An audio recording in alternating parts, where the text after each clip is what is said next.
a referral is a person who is in the market for this product or service. You have asked them, you have talked to them about their need. You have talked to them about your relationship with the person who provides the solution to that need. And you've also asked them if it's okay for you to make that connection. Yep. That's what a real referral is. Everything else is a lead. If this stuff was natural for people, we wouldn't need BNI. BNI wouldn't be a thing, right? You wouldn't need it. You wouldn't need a structure and systems and learning opportunities that BNI provides to get people to do this properly and to do this effectively. And I love sharing this with people because I know that whether they're doing this in the BNI system or a different system, that the most effective people at this do things in a counterintuitive way. I had to learn that myself and had to unlearn a lot of the things that I assumed were the best way to do this, and like might seem like they make sense, but in practice they actually it's a totally different thing. So part of the instinct that for people is to figure out how to get referrals. Yep. And I mean, for a lot of people, that's kind of the end goal, is to get lots of referrals and grow your business. Yep. But again, counterintuitively, the best way to get a lot of referrals is learn how to give them. Because for every person, every situation you're in seems like you're in the middle of a bunch of referrals for yourself. But if other people aren't in your shoes, it's really going to be hard for them to see all of those referrals that if you look around you, how many referrals you could get. And so it's really important for them to understand how to see that. But in order for you to help them see your point of view, you have to first understand what it's like to be in somebody else's shoes. Do we have the same definition of what growing their business even means? Yep. Does it mean just getting them to be so busy that they're absolutely burnt out? Or does it mean we're going to strategically help grow your business so that you can grow and scale? And especially if you have put yourself in the right kind of group. This is why it's so important that it's not about who can make the most or who can take the most. It's really a focus on who gives the most. My answer is yes. It absolutely is normal. And especially it's normal to be nervous if you're not experienced, if you're not prepared, or if the relationship is one-sided. We have a saying in our business, there's two ways to make more money with referrals. One, get in front of more people. Two, get better at it. So we have to unlearn some things, we have to learn some things. And once you have the proper preparation and do it a bunch of times, and if you're in a reciprocal relationship with people, it eliminates all of the nervousness about asking, because people not only will welcome you asking them for referrals, they'll help you. So they'll ask, okay, so what exactly should we be looking for? You know, I always think back to my days when I knew a guy that cleaned heating systems.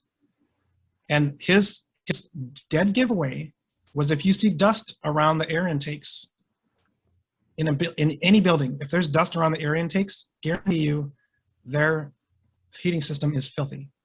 But it's super easy to see that. I would have never thought of that before. But once you teach people what to look for, it's super easy to give them referrals. They genuinely want to help you.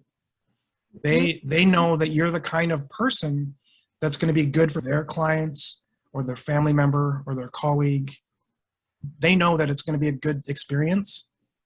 They trust you enough that they want to help you build your business. There's no shortcuts to that, because for many of us, our business and what we're offering has some complexity to it. It's not as easy as, in 1 minute to explain everything that you can do.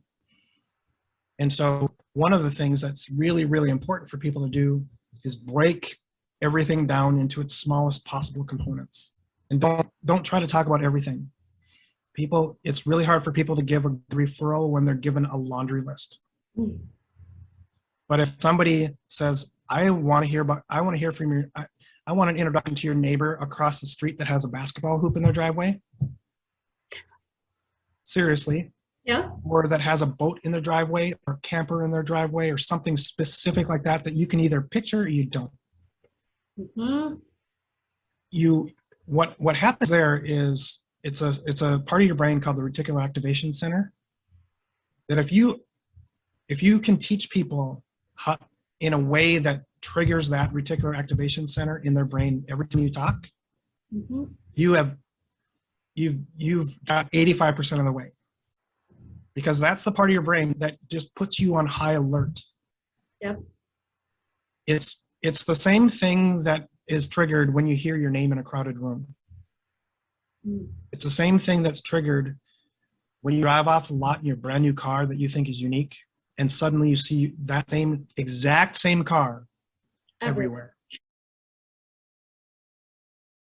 You have to learn how to give great referrals. There's no other way. I don't know of another way to do that other than learning how to give great referrals. Once you learn how to do that, you'll be good at getting them. If you're not getting the results that you want, what got you to here isn't going to get you to where you want to be.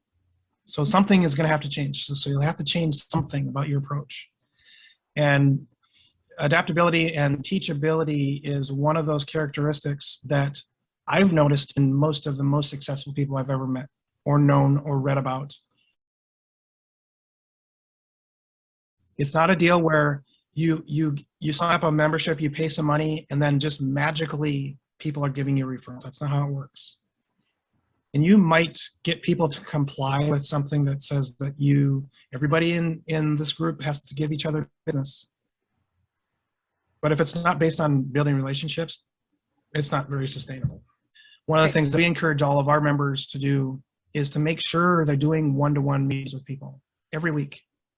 Consistently, I mean, you don't have to meet with everybody every week, but if you meet with one person in your group every week and continue to build that relationship, number one, you're going to get another opportunity, and if it's an hour-long thing, everybody gets half an hour to teach other. Here's what I want you to be looking for this week. I like to think of my one-to-ones. I refer to them as referral strategy sessions. So it's not about, you don't go into those trying to sell, hey, can somebody buy this for me? It's really about how can you connect me with people that I'm going to be able to help them. It really needs to be a lot more about how can you help each other get more referrals? How can I help give you more referrals? And all of those one-to-one sessions should always include the question, how can I help?